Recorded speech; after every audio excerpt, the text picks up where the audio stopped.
Joining us is the President of Iceland, Olafur Grimsson. Good morning, sir. Thank you very much for joining us today. As I was saying there, the spotlight then was very much on your country 2 years ago. 2 years on, it shifted to Ireland and other European periphery nations. What lessons can Ireland learn from the Iceland experience of 2 years ago? I think the difference is that in Iceland we allowed the banks to fail. These were private banks, and we didn't pump money into them in order to keep them going. So in our case, the state did not shoulder the responsibility of the failed private banks. And secondly, because of the krona, the independent Icelandic currency, we were able to devalue sort of considerably.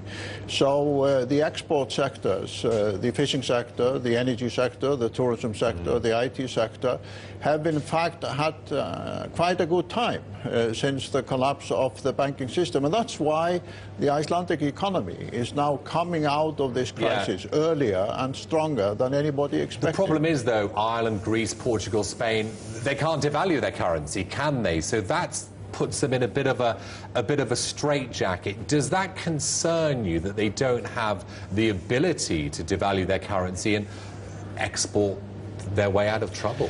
Well, if we go back some years, the krona was then perhaps part of the trouble with respect to Iceland. Of course. But paradoxically, once the crisis happened, at least for the time being, the advantage of having a separate currency is that you can devalue and you can make your sectors much more competitive.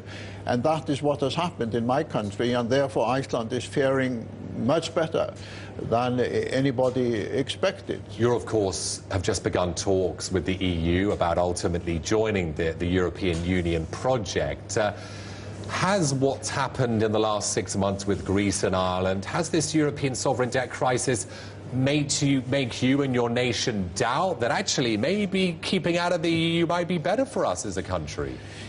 Well, the negotiations, of course, will continue, but the crucial matter for Iceland has always been what will happen to the fishing sector, what will happen to agriculture, what will happen to the energy sector. But the EU was saying whaling. Well, whaling is a minor issue. I mean, the big issue is the control over the ocean resources, which is the very foundation of the Icelandic economy, and now, after the collapse of the banking system, has become even more important. So the negotiations will be a crucial determining factor. What will be the attitude of the Icelandic people with respect to the fishing sector, the agriculture, and all other natural resources? I want to talk about the Icesave issue.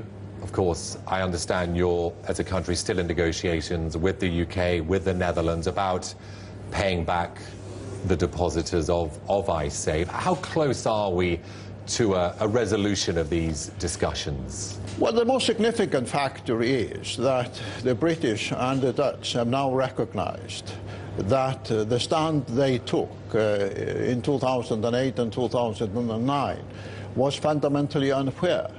And the agreement they were pushing on Iceland at that time, was saying this is our final offer, was so unfair that now they have moved considerably away from that position.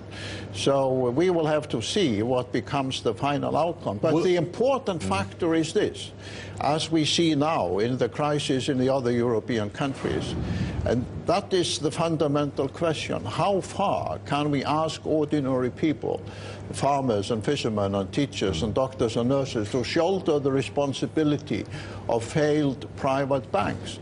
And I think now that question, which has been at the core of the Icesave issue, will now be the burning issue in many European countries. Will there be another referendum? Because, of course, you blocked the initial plan to pay back the UK and the Netherlands, and then the referendum happened and the country rejected it 90%. Will there be another referendum? Was it 98%? Excuse me. Is there going to be another referendum on this? Well, it's a constitutional principle that I don't issue a statement even before the negotiations are concluded. So because any new deal will have to go through the Icelandic parliament. But the essence of the referendum was simply this.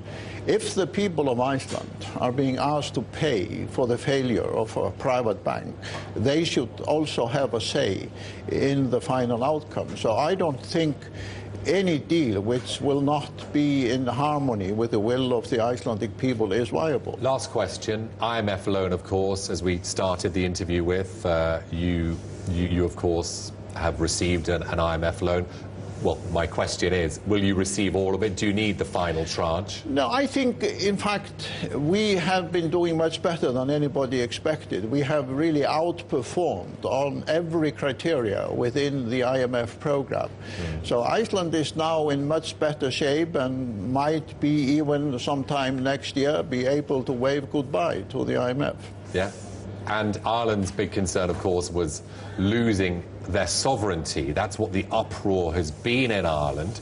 Was there an issue at all in Iceland about losing your sovereignty, you know, having to accept measures by the IMF? Because that's why we've had such an uproar in Ireland in the last few weeks. No, I don't think so, because in our case, it was a decision taken by our own government and our own parliament, and we had full control over that decision-making mechanism.